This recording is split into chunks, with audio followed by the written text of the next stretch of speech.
Dear students, Hello, my name. today we are going to discuss important question answers of atomic structure chapter. ठीक है, in my previous lecture आप लोगों ने atomic structure का chapter अच्छे से पढ़ लिया होगा. उसमें मैंने सारा जितने भी थियोरीज हैं एटॉमिक स्ट्रक्चर के और सारे मॉडल्स और discoveries of neutron, proton, electron सब कुछ पढ़ाया था. अगर मैं चैप्टर एट अ ग्लैंस बताऊं तो बेसिकली एटॉमिक स्ट्रक्चर में हम लोगों ने डाल्टन्स एटॉमिक थियोरी पढ़ी थी, discovery of electron and proton पढ़ा था, डिस्कवरी ऑफ न्यूक्लियस पढ़ी थी. ठीक है, किसने क्या डिस्कवर किया ये मैंने डिस्कस ऑलरेडी कर चुकी हूँ. और जब मैं क्वेश्चन आंसर डिस्कस करूँगी तो मैं आपको डेफिनेटली इसके टॉपिक्स दोबारा बताऊँगी, यानी कि वापस एक्सप्लेन करूँगी. ओके, नेक्स्ट जो मॉडल्स या जो डिस्कवरीज थी उसमें से एक था plum pudding model of atom by J Thomson, Rutherford model of atom by Rutherford, Bohr's atomic model by Niels Bohr. ठीक है, फिर हम लोगों ने डिस्कवरी ऑफ न्यूट्रॉन पढ़ा था, modern views of structure of atom भी पढ़ा था. इनफैक्ट हम लोगों ने relationship between number of electrons and number of protons, mass number and atomic number भी पढ़ा था. तो इलेक्ट्रॉनिक कॉन्फ़िगरेशन के टॉपिक को भी डिस्कस किया था कि बोर बरी स्कीम ऑफ इलेक्ट्रॉनिक कॉन्फ़िगरेशन क्या है, और नहीं समझ में आया तो ये हम आज डिस्कस भी करेंगे. Concept of valence electrons and valency, and also concept of isotopes and the isotopes of hydrogen, and also about isobars. ठीक है, तो let us just go through an overview of important terms and definition. Atom. What is an atom? An atom is the tiniest particle which cannot be further divided. The concept of indivisibility was given by John Dalton. ठीक है, या Dalton atomic theory में यही बता रहा था कि atom जो है एक टाइनिएस्ट पार्टिकल है जो और डिवाइड नहीं कर सकते, लेकिन ये डाल्टन की एटॉमिक थियरी आगे चल के खारिज हुई, यानी कि गलत साबित हुई. Next electron. तो डिस्कवरी ऑफ सब एटॉमिक मतलब एटम्स के अंदर भी पार्टिकल्स हैं, उन पार्टिकल्स को हम क्या बोलते हैं? सब एटॉमिक पार्टिकल्स. क्या है? सब एटॉमिक पार्टिकल्स. तो ये सब एटॉमिक पार्टिकल कौन कौन से हैं बताइए? सब एटॉमिक पार्टिकल्स हैं प्रोटॉन्स, न्यूट्रॉन्स और electron. The discovery of proton was made by Goldstein and it is the positively charged particles, okay, bearing a unit positive charge. Neutron is a neutral charged particle of an atom and it was discovered by Chadwick. किसने discover किया था? James शैडविक ने. इसके बाद दिया था लेके तो बच्चा. हाँ, ABCDE. फिर थर्ड जो हमारा सब एटॉमिक पार्टिकल है वो है electron, and that was discovered by J Thomson.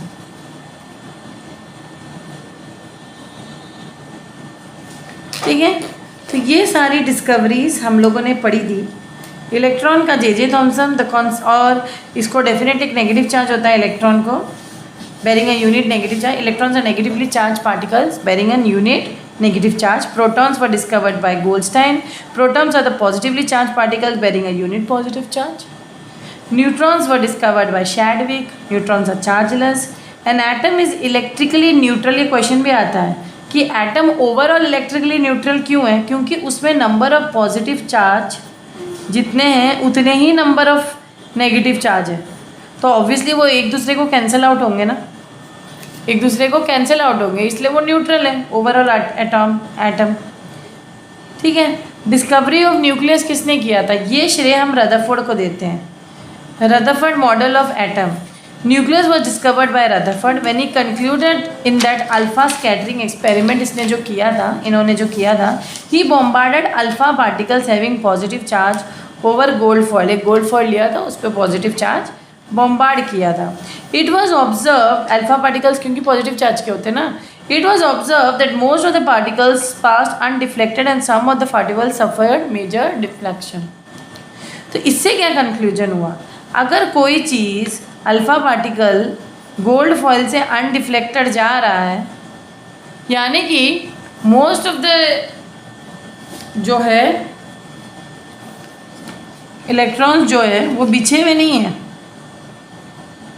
खाली है, कि atom as a whole is a empty space, ये एक कंक्लूजन है। दूसरा, positively charge mass is concentrated in a very small portion called nucleus, और उसने बताया कि ऑर्बिट्स में इलेक्ट्रॉन्स घूम रहे हैं। लेकिन उन्होंने ऑर्बिट्स में नहीं बताया, उन्होंने बताया कि इलेक्ट्रॉन्स जो है मतलब इस तरह घूम रहे हैं, ऐसे इस तरह, है ना।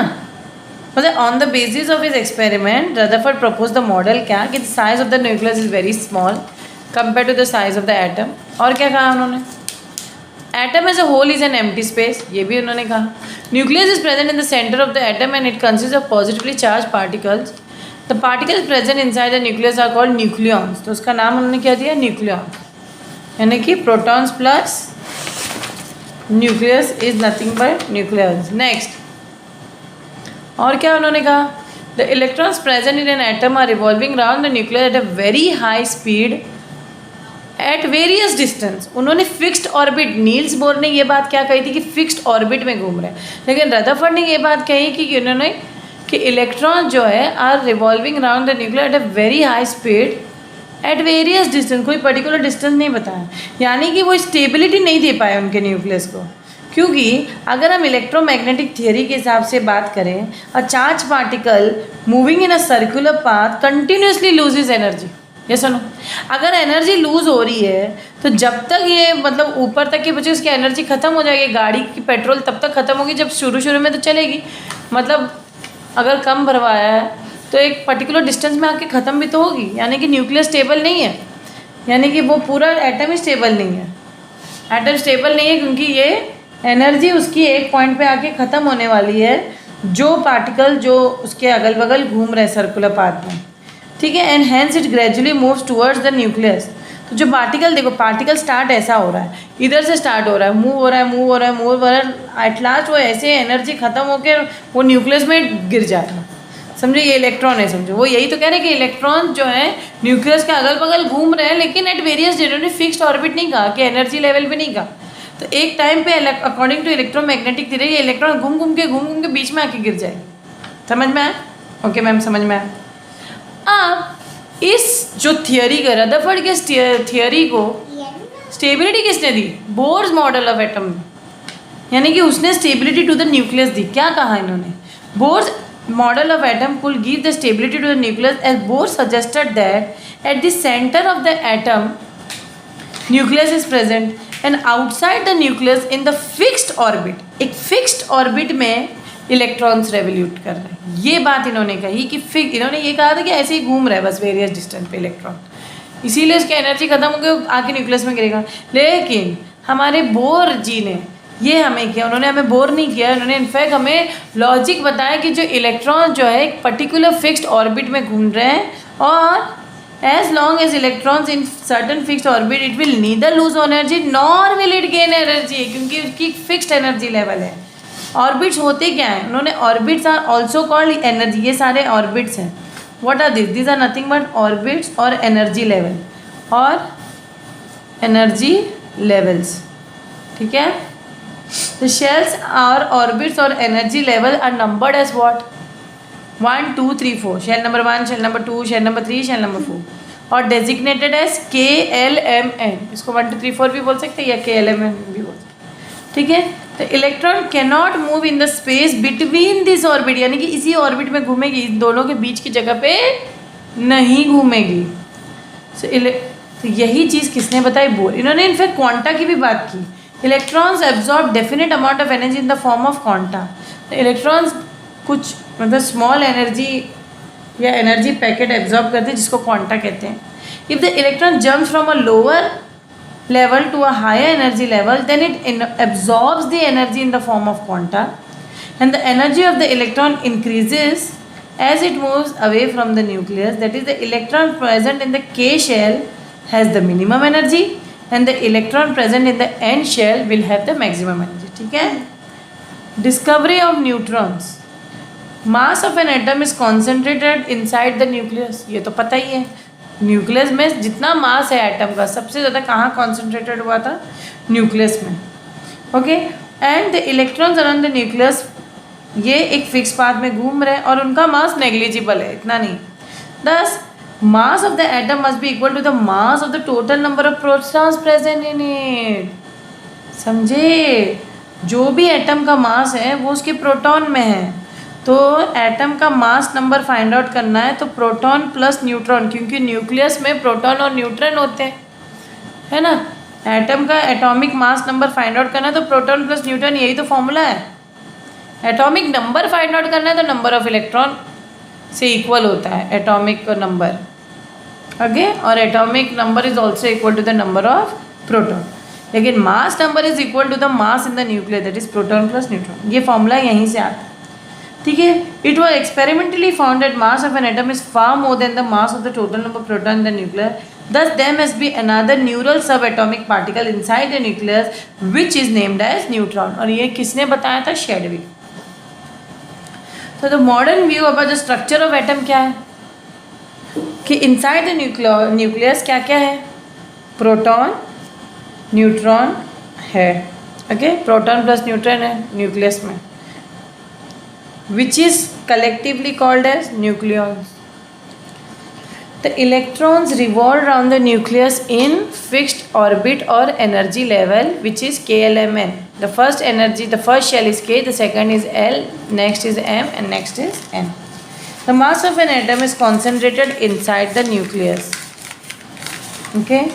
An atom is electrically neutral. क्यों? क्योंकि उसमें number of proton और number of electrons सेम है। तो नंबर ऑफ मतलब जब पॉजिटिव और नेगेटिव चार्ज इक्वल है तो एटम तो टोटली में न्यूट्रल ही होगा ना। तो जो समरी अगर मैं करूँ पार्टिकल इलेक्ट्रॉन प्रोटॉन और न्यूट्रॉन की, उनका सिंबल ये है।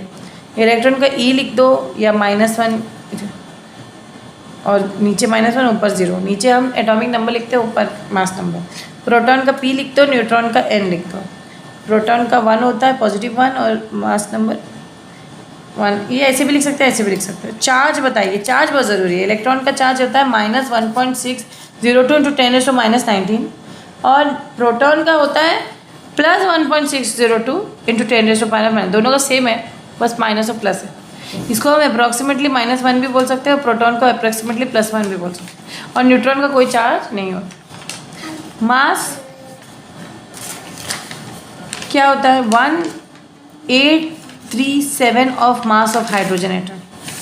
हाइड्रोजन एटम खुद एक प्रोटॉन है, समझे। उसका कितना कम मास है इलेक्ट्रॉन का। Mass of electron is negligible, they possess a unit negative charge and has negligible mass, ठीक है, ये समझ लो। प्रोटॉन का मास 1 eMu होता है, they possess a unit positive charge and is nearly equal to that of hydrogen. इसीलिए hydrogen को हम H+ को हम प्रोटॉन भी बोलते हैं, याद रखना है, क्योंकि उन दोनों का मास 1 है। न्यूट्रॉन का this are electrically neutral particle and mass is almost equal to that of hydrogen, ठीक है, क्योंकि वो इलेक्ट्रिक न्यूट्रल होते हैं। अगर एटॉमिक नंबर की बात करी, it is denoted by the letter Z and it is the number of proton present inside the nucleus of an atom. ये सुनो, क्योंकि Z is equal to number of proton is equal to number of proton, also it is equal to number of electron, क्योंकि ये एक दूसरे को equal है, तो डेफिनेटली ये दोनों Z को। कोई भी एक एलिमेंट X है, नीचे हम Z लिखते हैं, यानी कि उसका एटॉमिक नंबर लिखते हैं, ऊपर हम उसका मास नंबर। मास नंबर का सिंबल होता है A और एटॉमिक नंबर का सिंबल होता है Z। और कोई भी एलिमेंट के नीचे, जैसे एलिमेंट कैल्शियम है, तो कैल्शियम के नीचे उसका एटॉमिक नंबर लिखेंगे, ऊपर उसका मास, समझे? गुड। तो mass number of an atom is denoted by A, it is the sum of number of proton and number of electron. यानी कि अगर हम मास नंबर फाइंड आउट करना है किसी भी एलिमेंट का, ए फाइंड आउट करना है, तो it is the number of proton plus neutron, यानी कि न्यूक्लियस का मास। तो मास नंबर अगर 35 है, एटॉमिक नंबर 17 दिया है, तो नंबर ऑफ इलेक्ट्रॉन कितना होंगे? क्योंकि मैंने कहा है कि एटॉमिक नंबर और नंबर ऑफ इलेक्ट्रॉन सेम होंगे, तो 17 ही होंगे। नंबर ऑफ प्रोटॉन कितने होंगे? 17 ही होंगे, क्योंकि ये तीनों एक दूसरे को इक्वल है। नंबर ऑफ मास नंबर जो होता है वो तो number of proton plus number of neutrons होता है। तो number of neutrons find out करने के लिए हम क्या करेंगे? Number of proton neutrons find out करने के लिए हम क्या करेंगे? ये बहुत इंपॉर्टेंट है स्टूडेंट्स। आप लोगों को मास नंबर दिया गया है एक पर्टिकुलर एलिमेंट का, जैसे कि समझो कि 35 है, उसका नंबर ऑफ न्यूट्रॉन क्या होगा? हमें पता है मास नंबर का फॉर्मूला क्या है, number of protons plus number of neutrons. तो मास नंबर अगर 35 है तो प्रोटॉन कितना होगा? प्रोटॉन भी दिया जाएगा, समझो प्रोटॉन दिया गया है 17, तो न्यूट्रॉन तो दिया नहीं है 35, वो तो हमें फाइंड आउट करना है। तो 35 minus 17 is equal to neutron, तो न्यूट्रॉन कितना हुआ? 35 माइनस 17 कितना हुआ? 18। समझ में आया? समझ में आया कैलकुलेट कैसा करना है? बेसिक फॉर्मूला है, दो फॉर्मूला आपको याद रखना है। पहला फॉर्मूला आपको क्या याद रखना है? एटॉमिक नंबर जो होता है is equal to number of proton is equal to number of electron, ये एक दूसरे को इक्वल है। अगर atomic mass number find out करना है उसका फॉर्मूला, ये एक फॉर्मूला हुआ आप लोगों को याद करना है। एटॉमिक मास नंबर का फॉर्मूला क्या होता है? Number of proton plus number of neutron. ठीक है, अगर दो चीज़ दी गई है तो एक फाइंड आउट कर सकते हो। अक्सर एग्जाम में नंबर ऑफ इलेक्ट्रॉन देते हैं और कहते हैं मास नंबर फाइंड आउट करो, नंबर ऑफ इलेक्ट्रॉन और नंबर ऑफ न्यूट्रॉन देंगे तो मास नंबर फाइंड आउट कर सकते हैं। तो कोई भी एक डेटा दे दिया तो दूसरा फाइंड आउट करना, इस तरह से फाइंड आउट करना आसान है। जैसे यहाँ पे मास नंबर 35 दिया था और नंबर ऑफ प्रोटॉन दिया था, तो दोनों को माइनस करके हमें नंबर ऑफ न्यूट्रॉन मिल गया, तो फॉर्मूला में डाल के कर लो। ईजी है, बहुत ईजी है। ठीक है, इस तरीके से फॉर्म सम्स आएंगे एग्जाम में। नेक्स्ट जो आएगा, मास of an atom is contributed bye, ठीक है, ये जो मास नंबर के बहुत सारे सम्स अभी मैं करवाऊंगी, डोंट वरी। पहले मैं कुछ डिस्कस करती हूँ कि जो मास ऑफ एटम है वो number of proton number of neutron से पता चलता है, जो कि न्यूक्लियस में है। क्योंकि इलेक्ट्रॉन्स का नेग्लिजिबल मास है तो इसका हम कैलकुलेट बोर इलेक्ट्रॉनिक कॉन्फ़िगरेशन क्या होता है? The arrangement of electrons in what? Different shell. जैसे कैल्शियम का एटॉमिक नंबर मैंने 20 कहा, तो इलेक्ट्रॉनिक कॉन्फ़िगरेशन क्या होगा?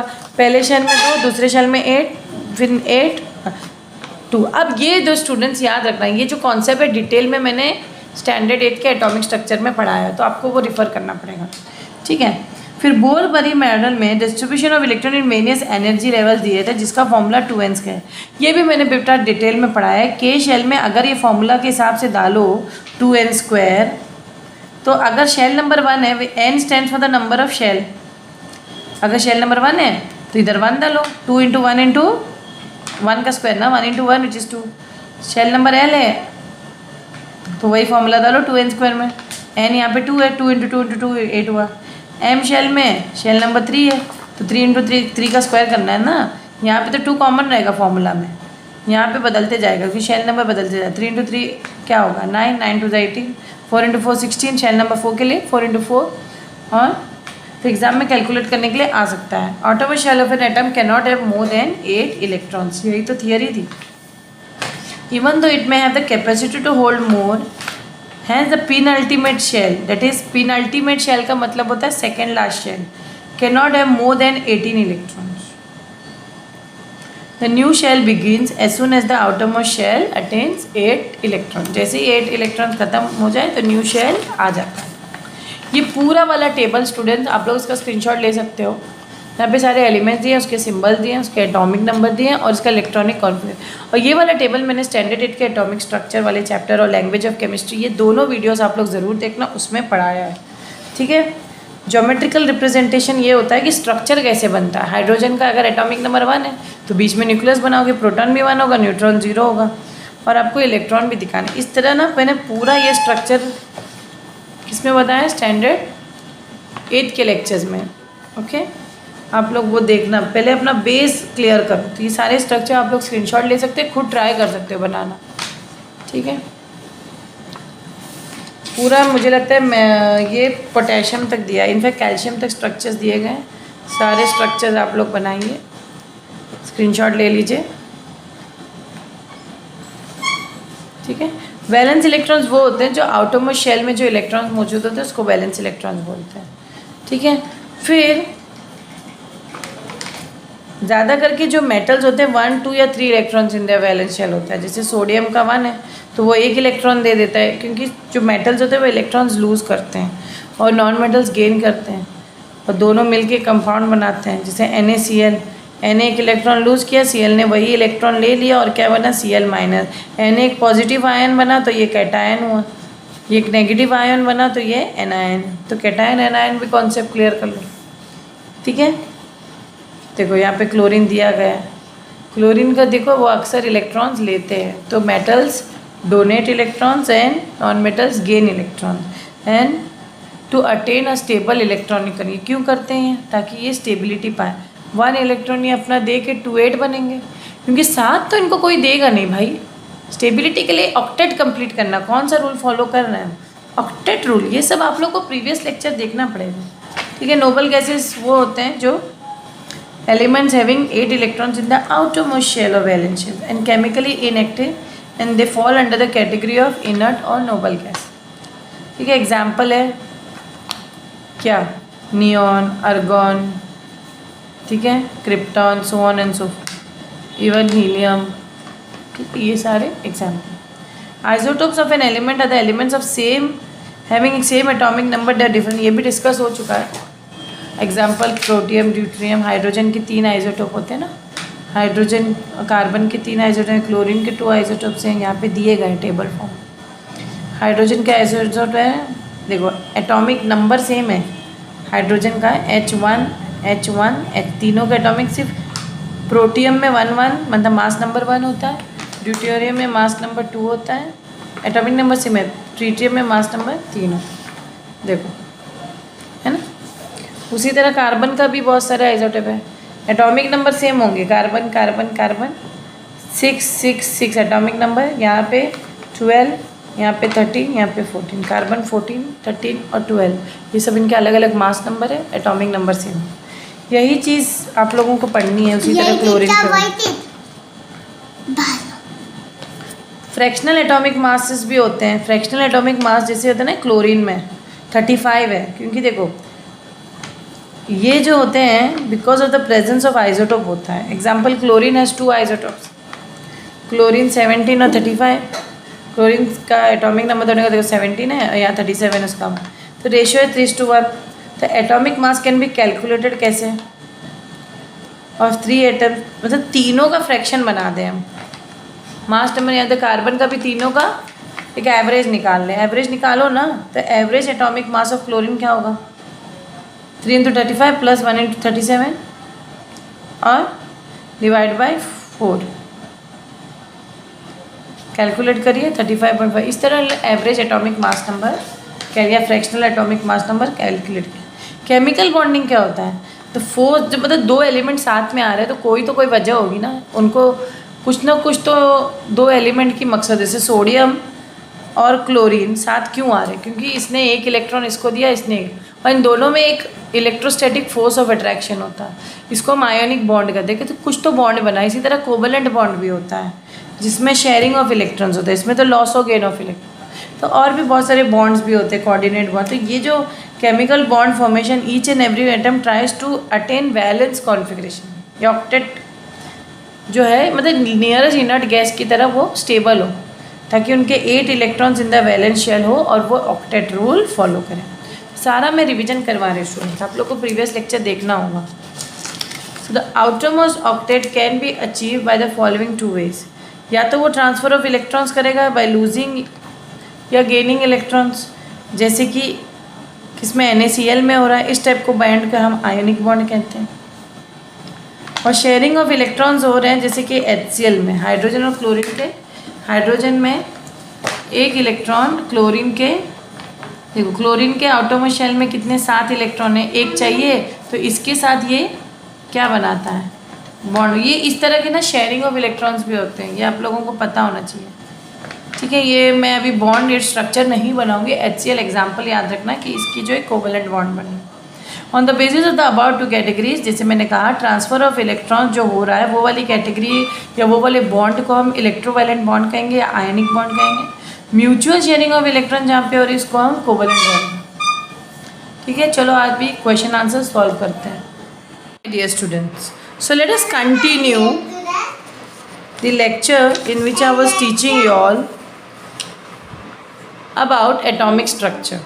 ठीक है, अगर आप लोगों ने मेरा प्रीवियस वीडियो एटॉमिक स्ट्रक्चर से रिलेटेड नहीं देखा है तो प्लीज़ ज़रूर देखना. तो जो पहला क्वेश्चन है हम फिल इन द ब्लैंक्स करेंगे. The maximum number of electrons that can be accommodated in each shell according to Bohr Bury scheme is क्या फॉर्मूला था उसका, जो मैक्सिमम नंबर ऑफ इलेक्ट्रॉन्स हम लोग उसमें. तो इसका आंसर होगा 2n². The first shell is dash shell.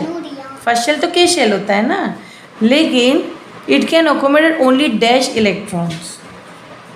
The first shell is K shell and it can accommodate only how many electrons? जल्दी बताइए, मैक्सिमम फर्स्ट शेल कितने इलेक्ट्रॉन्स अकोमोडेट कर सकता है? Maximum 2 electrons. ये क्वेश्चन बहुत आता है एग्जाम में.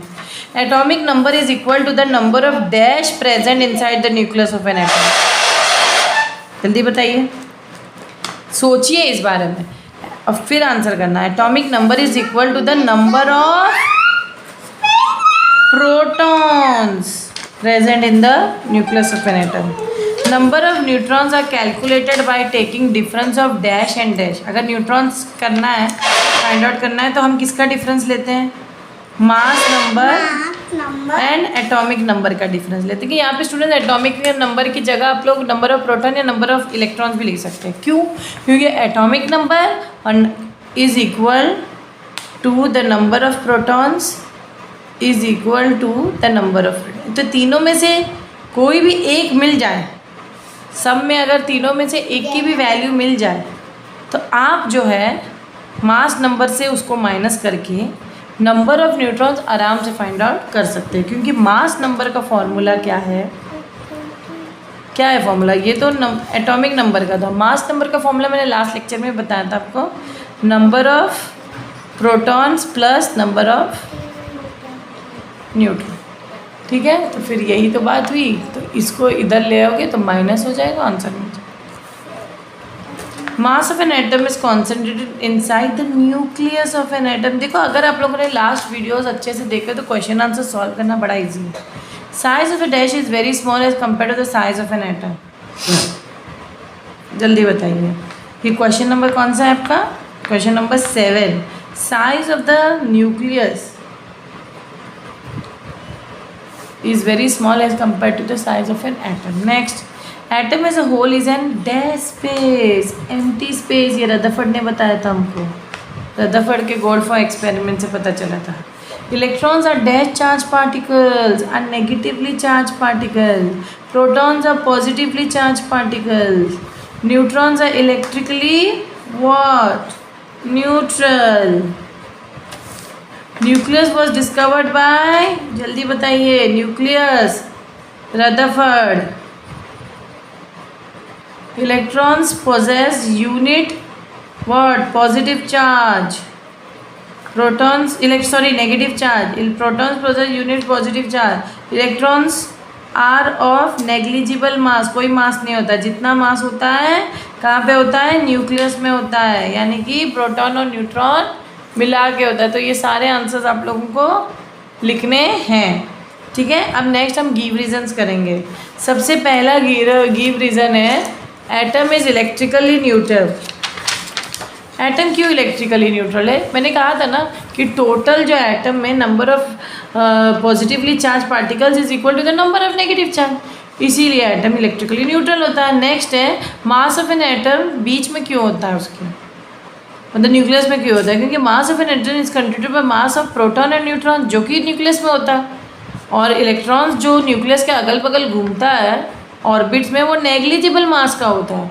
इसीलिए मास of an atom is concentrated inside the nucleus of an atom. ये सारे क्या है? गिव रीजन्स है. ये डन. अब ये वाला, size of the nucleus is very small as compare to the size of an atom. इसीलिए हम कह सकते हैं कि एटम एक होल में एम्प्टी स्पेस है, क्योंकि जितना न्यूक्लियस है वो सेंटर में है और न्यूक्लियस बहुत छोटा है कंपेयर टू द एटम. इसीलिए बाकी का पूरा एटम तो खाली हुआ ना, इलेक्ट्रॉन्स का कोई मास अपना है ही नहीं. According to Rutherford, the protons are present inside the nucleus and electrons are revolving around the nucleus. ऐसा no, so electron continuously loses energy and ultimately it falls into the nucleus following a spiral path. And thus nucleus of an atom gets destroy. तो ये इसीलिए Rutherford का हम जो Rutherford ने research किया था कि इलेक्ट्रॉन जो है एक कोई भी वेरियस ऑर्बिट्स में घूम रहे हैं लेकिन कहीं भी घूम रहे हैं तो वो गलत साबित होती है। An atom element is represented x 19 और 39। एक कोई एलिमेंट है जो x एलिमेंट है उसका एटॉमिक नंबर 19 दिया है, मास नंबर 39 दिया है। तो 39 का मतलब क्या होता है? मास नंबर, ये आंसर है, मास नंबर ऑफ x। 19 का मतलब उसका एटॉमिक नंबर हुआ, तो एटॉमिक नंबर ऑफ x, इसका आंसर यहाँ दिए है। What is the number of x? x क्या होगा फिर? What is the number of protons in x? देखो proton is equal to the number of is equal to the atomic number, तो प्रोटॉन तो 19 ही होंगे, है ना, और इलेक्ट्रॉन भी 19 होंगे, क्योंकि मैं कितनी बार बता चुकी हूँ कि नंबर ऑफ प्रोटॉन और इलेक्ट्रॉन इक्वल होते हैं is equal to atomic number. ये तीनों एक दूसरे के इक्वल होते हैं, सेम होते हैं, लेकिन डिफरेंट क्या होता है? Mass number. और mass number depends upon the proton. Neutron को फाइंड आउट करने के लिए हमेशा एटॉमिक नंबर से किसको माइनस करो? मास नंबर को एटॉमिक नंबर से माइनस करो। तो मास नंबर कितना दिया? 39। तो मास नंबर 39 है ना। 39 को किससे माइनस करोगे तो न्यूट्रॉन मिलेगा? एटॉमिक नंबर से। एटॉमिक नंबर 19 है, दोनों को माइनस करके कितना मिला? 20 मिला। हाँ 20 मिला मैम। तो आंसर क्या हुआ? नंबर ऑफ़ न्यूट्रॉन्स का आंसर क्या हुआ? 20 हुआ। हमेशा नंबर ऑफ़ न्यूट्रॉन्स जो है एटॉमिक नंबर से इसको माइनस, मास नंबर से एटॉमिक नंबर को माइनस करके आपको नंबर ऑफ़ न्यूट्रॉन मिलेगा। क्या मिलेगा? नंबर ऑफ़ न्यूट्रॉन मिलेगा। ये फॉर्मूला है। Give the electronic configuration of an element x। इसका इलेक्ट्रॉनिक कॉन्फ़िगरेशन एटॉमिक नंबर देख लो, उस हिसाब से इलेक्ट्रॉनिक का पहले ऑर्बिट में 2, दूसरे में 8, फिर तीसरे में 8 और आखिरी में 1, यानी कि इलेक्ट्रॉनिक कॉन्फ़िगरेशन होगा 2 8 8 1, क्योंकि पहला ही ऑर्बिट मैक्सिमम 2 इलेक्ट्रॉन लेता है, बाकी 8 8 लेते हैं। फिर state the valence electrons in element x। Element x में वैलेंस इलेक्ट्रॉन, आखिरी इलेक्ट्रॉन को वैलेंस इलेक्ट्रॉन कहते हैं, तो 1 है ना। Is the element x metal और non metal? Definitely it is a metal. क्यों? क्योंकि मेटल्स का 1 2 या 3 ही वैलेंस इलेक्ट्रॉन होते हैं, नॉन मेटल के 3 से ज़्यादा होते हैं, ये याद रखना। अब एक अच्छा क्वेश्चन दिया है, right the electronic configuration of the following element and write the number of electrons present in it. तो ये पूरा टेबल आप लोग को बनाना है। एलिमेंट लिख देना, इलेक्ट्रॉनिक कॉन्फ़िगरेशन लिख देना और वैलेंस इलेक्ट्रॉन। यहाँ पे नाइट्रोजन दिया है, नाइट्रोजन का साथ एटॉमिक नंबर दिया है। एटॉमिक नंबर ही काफ़ी है हमें इलेक्ट्रॉनिक कॉन्फ़िगरेशन जानने के लिए, क्योंकि हमें पता है के शेल में 2 जाएंगे तो बचे हुए एल में गए ना, तब तक एल में डालो। जैसे सिलिकॉन का 2 और 8, तो सिलिकॉन का एटॉमिक नंबर क्या है? साई का 14 है। 14 यानी कि पहले में 2, दूसरे में 8, बचे कितने? 8 2 10, 10 को 14 में से माइनस करो, 4 बचेगा ना। तो इस तरह आपको ऑर्बिट में ये सारे डालने हैं। ओके, नेक्स्ट है how many electrons can be accommodate the following name shell. K में मैक्सिमम 2, एल में मैक्सिमम, ये 2n स्क्वायर फॉर्मूला में आपको डालना है, ठीक है। 2n स्क्वायर फॉर्मूला भूल गए क्या?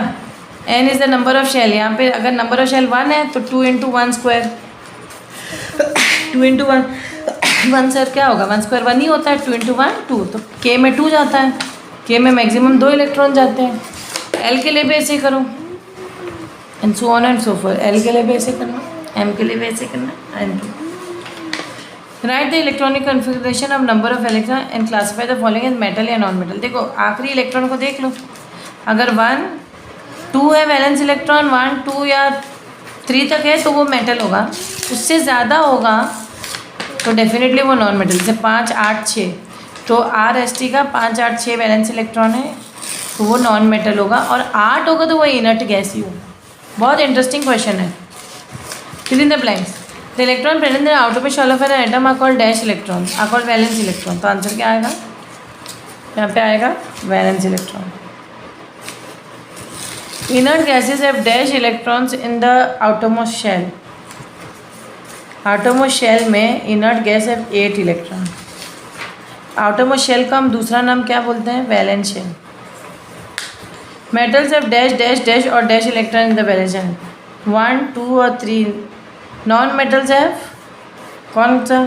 4। तो देखो 4 में एक्सेप्शन है 4 में तो शेयरिंग होती है, तो 5, 6, 7 electrons are present in the valence shell. जो 8 इलेक्ट्रॉन्स होते हैं वो इनर्ट गैस होते हैं। अगर 8 इलेक्ट्रॉन्स हैं वैलेंस शेल में तो वो क्या होंगे? Inert gas. Metals are dash in nature. Metals are कौन से नेचर के होते हैं? मेटल्स किस नेचर के होते हैं? इलेक्ट्रो पॉजिटिव नेचर के, क्योंकि वो इलेक्ट्रॉन्स देते हैं और पॉजिटिव आयन बनते हैं, तो वो इलेक्ट्रो पॉजिटिव इन नेचर क्या होते हैं? Electropositive in nature. और non metal electronegative in nature. During chemical reaction only dash electrons participate. Outermost electrons या वैलेंस इलेक्ट्रॉन्स भी बोल सकते हो। Inert gas not having dash electrons in the valence shell is dash. Inert gas having 8 electrons in the valence shell is, अच्छा जो 8 electrons नहीं है, एक इनर्ट गैस है जिसमें 8 इलेक्ट्रॉन नहीं है इन द वैलेंस शेल, वो है हीलियम। हीलियम का 2 electrons in the outermost shell, ये याद रखना। ये ड्यूप्लेट रूल फॉलो करता है। कौन सा रूल? Duplet rule. बाकी सब ऑक्टेट रूल। ऑक्टेट रूल यानी कि 8 electrons in the outermost shell, इतने कंप्लीट होने ही चाहिए। लेकिन हीलियम का क्योंकि के शेल में मैक्सिमम 2 इलेक्ट्रॉन जाते हैं, उसके पास 2 ही है, इसका एटॉमिक नंबर 2 ही इलेक्ट्रॉन अकोमोडेट करता है अपने अंदर valence shell. Metals form dash. Metals form cations, जो मैं आपको बता चुकी हूँ, पॉजिटिव आयंस। और non metals form negative ions which are called anions. Very important, ये सारे इंपॉर्टेंट है क्वेश्चन आंसर। फिर इस तरीके से टेबल आएगा आप लोगों को। यहाँ पे इस टेबल में आपको ABCDE दिया है एलिमेंट, उसका मास नंबर दिया है। ये वेरी इंपॉर्टेंट टेबल स्टूडेंट, इसको सॉल्व करना आना चाहिए।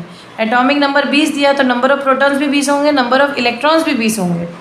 ये दोनों सेम होगा आंसर, सिर्फ ये बदलेगा। इसके लिए आपको क्या करना है? 20 को 40 से माइनस करना है। 20 को 40 से माइनस करेगा तो नंबर ऑफ न्यूट्रॉन्स मिल जाएगा, यानी कि नंबर ऑफ न्यूट्रॉन्स कितने होंगे? भी 20 होंगे।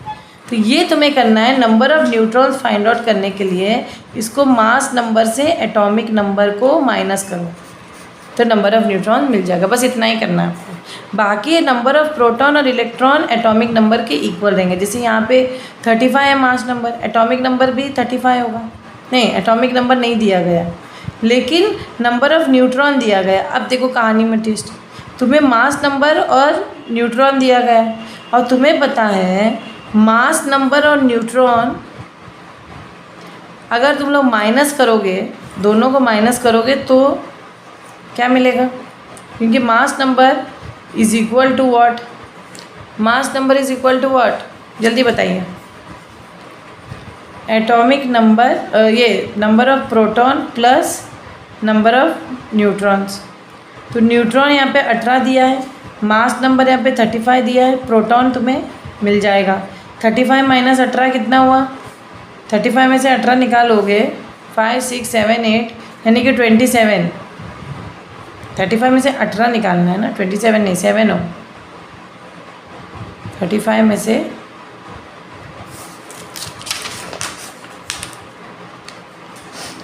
है ना, 35 में से 18 निकालोगे तो 17 बचेगा। सही बताया था मैंने। 35 में से 18 निकालोगे तो 17 बचेगा। और नंबर ऑफ प्रोटॉन तो हमें 17 मिल गया। और तुम्हें पता है नंबर ऑफ प्रोटॉन हमेशा किसको इक्वल होते हैं? एटॉमिक नंबर को। इसीलिए ये क्या होगा? 17। और यहाँ नंबर ऑफ प्रोटॉन कितना होगा? वो भी 17, वो तो हमें मिल गया। और ये भी 17 अगेन। तो ये दोनों एग्जाम्पल आ गए तो बाकी का भी कर लोगे। यहाँ पे 40 दिया है मास नंबर, तो न्यूट्रॉन दिया है, दोनों को माइनस करके नहीं 40 दिया। देखो याद रखना स्टूडेंट, यहाँ पे कन्फ्यूजन नहीं पैदा करो, एक चीज़ अच्छे से माइंड में बिठा लो अपने। मैंने अभी सम किया भी था आप लोगों के सामने कि मास नंबर जो है अगर 40 दिया है तो एटॉमिक नंबर और प्रोटॉन, न्यूट्रॉन और इलेक्ट्रॉन कैसे फाइंड आउट करोगे? देखो मास नंबर 40 दिया है, नंबर ऑफ़ न्यूट्रॉन दिया है कितना? 22। तो मैंने क्या कहा, जब ऐसा कोई केस हो तो तुम्हें पता है कि मास नंबर का फॉर्मूला क्या पता है? इन दोनों को आपको माइनस करना है। 40 और 22 को माइनस करोगे तो कितना बचेगा? 40 में से 22 निकालेंगे तो 18 बचेगा। एटॉमिक नंबर मिल गया, प्रोटॉन भी मिल गए, इलेक्ट्रॉन भी मिल गया। समझे? उसी तरह अगर आपको एटॉमिक नंबर दिया गया है, फॉर एग्जांपल एटॉमिक नंबर तो और मास नंबर दिया गया 40 और 20। अब तुम लोग क्या करोगे? 40 और 20 दिया गया है, इस केस में क्या करोगे? इस केस में इन दोनों को माइनस करके बाकी का आंसर आएगा। क्यों मैं ऐसे कर रही हूँ? क्योंकि हमें पता है ना एटॉमिक नंबर जो होता है वो प्रोटॉन से और इलेक्ट्रॉन से इक्वल होता है, तो 20 तो ये तो आंसर ये हुआ। न्यूट्रॉन कैसे मिलेगा? ये तो प्रोटॉन और इलेक्ट्रॉन एटॉमिक नंबर से इक्वल है, ठीक है, ये तो आंसर मिल गया मैम। न्यूट्रॉन कैसे मिलेगा? हमें पता है कि मास नंबर जो होता है वो प्रोटॉन प्लस इलेक्ट्रॉन होता है, सॉरी प्रोटॉन प्लस न्यूट्रॉन होता है।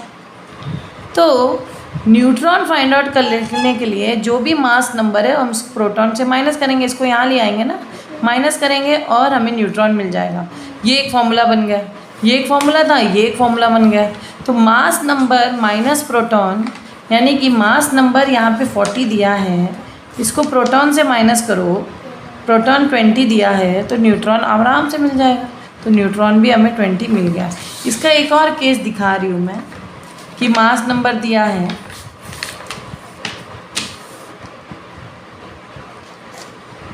और न्यूट्रॉन नहीं, मास नंबर दिया है इन्होंने 27 और एटॉमिक नंबर दिया है 13। अब बाकी की चीज़ें फाइंड आउट करो। अब क्या करोगे?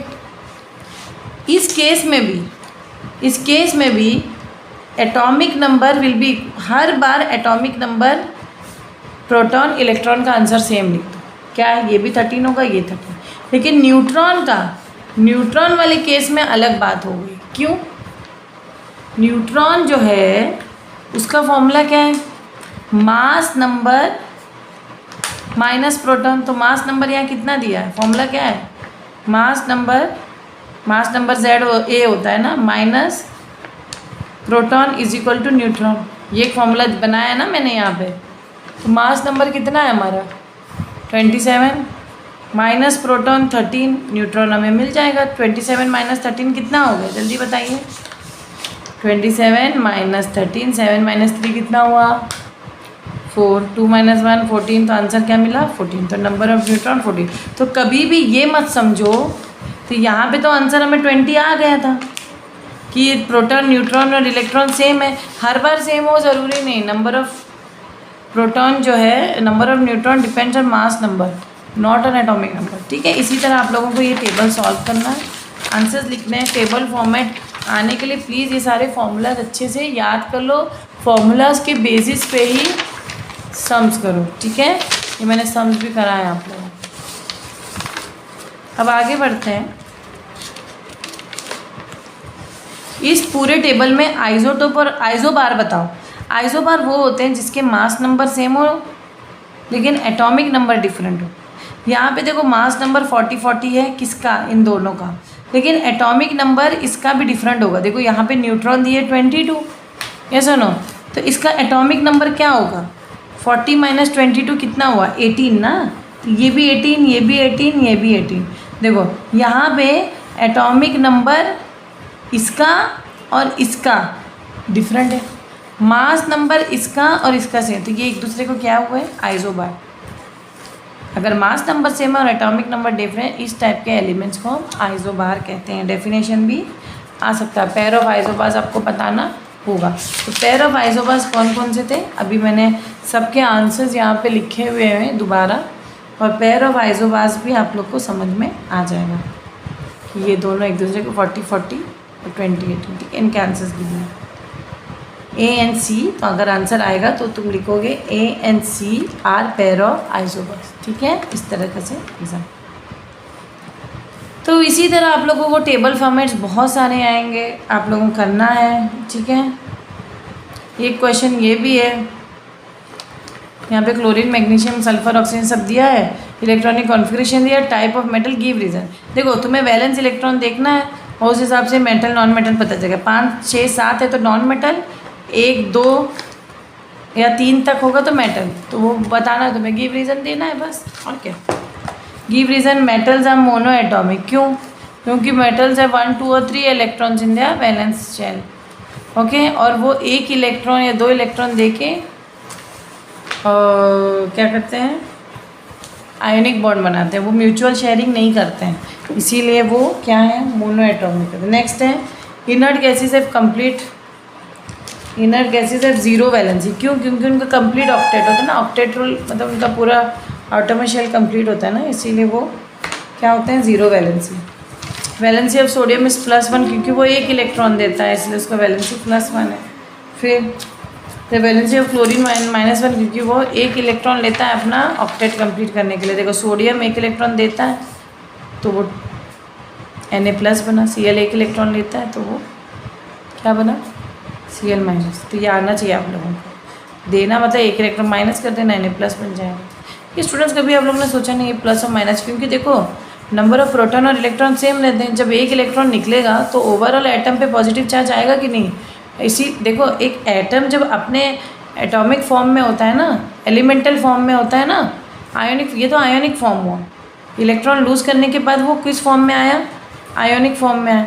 आयोनिक फॉर्म पे हमेशा उस पर चार्ज होगा, या तो पॉजिटिव या तो नेगेटिव, क्योंकि उसने एक इलेक्ट्रॉन लेस किया तो एटम का जो वो न्यूट्रल वाला परिस्थिति चला गया।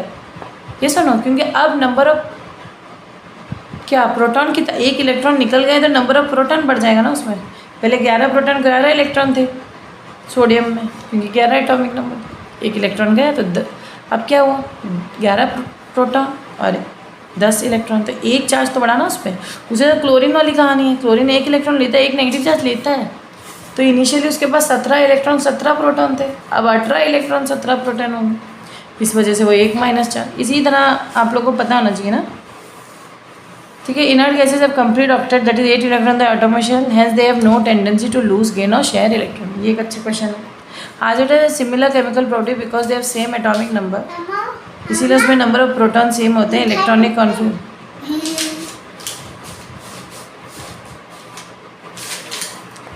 Define the following, electropositive element, electronegative, ये सब मैं भी बता चुकी हूँ स्टूडेंट्स। आइसोटोप, आइसोबार, आप लोग उसका स्क्रीनशॉट ले सकते हैं और इस आंसर्स को लिख सकते हैं, ठीक है। और इस तरह के टेबल फॉर्मेट बहुत सारे हैं आप लोगों की इस टुगेदर विद बुक में, ये आप लोगों को सॉल्व करना है, ठीक है। जैसे यहाँ पे एक टेबल दिया गया है आइसोटोप वाला, जैसे यहाँ पे प्रोटियम है, प्रोटॉन्स कितने होंगे इसमें, एक ही होगा। इलेक्ट्रॉन्स कितना होगा, एक होगा। न्यूट्रॉन्स कितने होंगे, प्रोटॉन्स इसमें एक है, इसका मास नंबर 2 है ना। इलेक्ट्रॉन भी से होंगे, न्यूट्रॉन्स बस 0 हो जाएंगे। कितने, एक में 4 नहीं, न्यूट्रॉन्स इसके कितने हो जाएंगे, नहीं होते हैं। देखो नीचे एटॉमिक नंबर है, ऊपर मास नंबर है। एटॉमिक नंबर 1 1 होगा, मास नंबर 2 होगा, समझे। 6th वाला आंसर, मास नंबर भी 1 होगा, क्योंकि 1 + 1 2, यहाँ पे न्यूट्रॉन 0 होंगे, यहाँ पे न्यूट्रॉन 1 होगा, क्योंकि 1 + 1, ठीक है। इस तरह आप लोगों को लिखना है। एक्सप्लेन, मतलब सारे टेबल इजी है फिल करना, कोई भी डाउट है तो पूछ लेना। Explain Rutherford experiment for discovery of nucleus, तो ये तो हम लोग डिस्कस कर ही चुके हैं। पहले तो एक्सपेरिमेंट का gold foil, alpha particles gold foil में जा रहे हैं वो बताना। एक्सपेरिमेंट का ये जो डायग्राम है आपके टेक्स्ट बुक में अच्छे से दिया गया है, वो वाला बनाना है। तो आप लोगों को पॉइंट बाय पॉइंट लिखना है कि गोल्ड फॉइल से most of the particles straight जाते हैं, कुछ डिफ्लेक्ट होते हैं स्मॉल एंगल तक, और कुछ बड़े बड़े एंगल तक वापस आ जाते हैं, बाउंस बैक होते हैं। देखो पूरा टोटल पीछे है। तो from this he concluded that most of the space inside the atom is empty because most of the alpha particles pass straight and there is a positive charge in the nucleus, इसीलिए वहाँ से deflection हो रहा है ना, पूरा पीछे आया, क्योंकि ये जो अल्फा पार्टिकल से पॉजिटिव चार्ज है, ऑब्वियसली जब ये इस पॉजिटिव से टकराएगा सेंटर में वापस ही तो आएगा। और बाकी जो इलेक्ट्रॉन ऐसे ही जा रहे हैं, उसने ये कहा कि मोस्ट ऑफ द एम्प्टी है, और total mass of the atom is centred in the nucleus, alpha particle bounce back. तो ये बहुत अच्छी थियोरी रदरफोर्ड ने बताई है, बहुत अच्छे एक्सपेरिमेंट करके।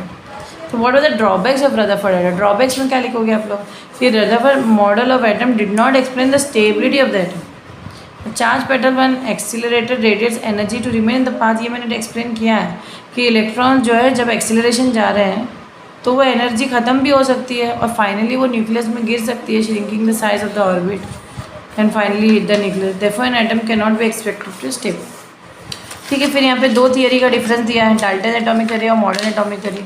तो according to Dalton matter consist of small individual particle call atom, और modern atomic theory an atom is divisible as it consist of electron, proton and neutron.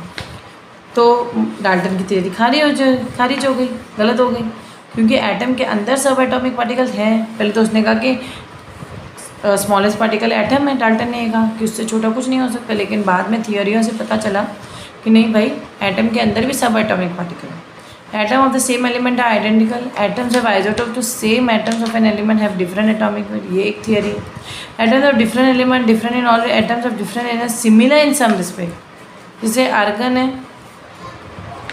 And calcium, मतलब isobar जो होते हैं है ना, उनका same mass number, different atomic number. Atoms combine in small whole numbers to form compound, atoms of organic compound do not combine in small whole number ratio, they are highly complex. तो ये भी एक difference हुआ।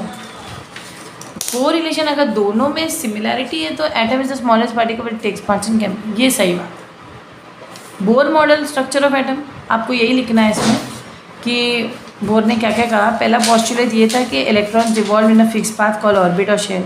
हर shell का उसने numbering दिया था 1 2 3 shell, 1 को केप दिया था, सेकेंड शेल को एल, फिर एम एन। और electrons revolving around in an orbit neither loose और गेन एनर्जी।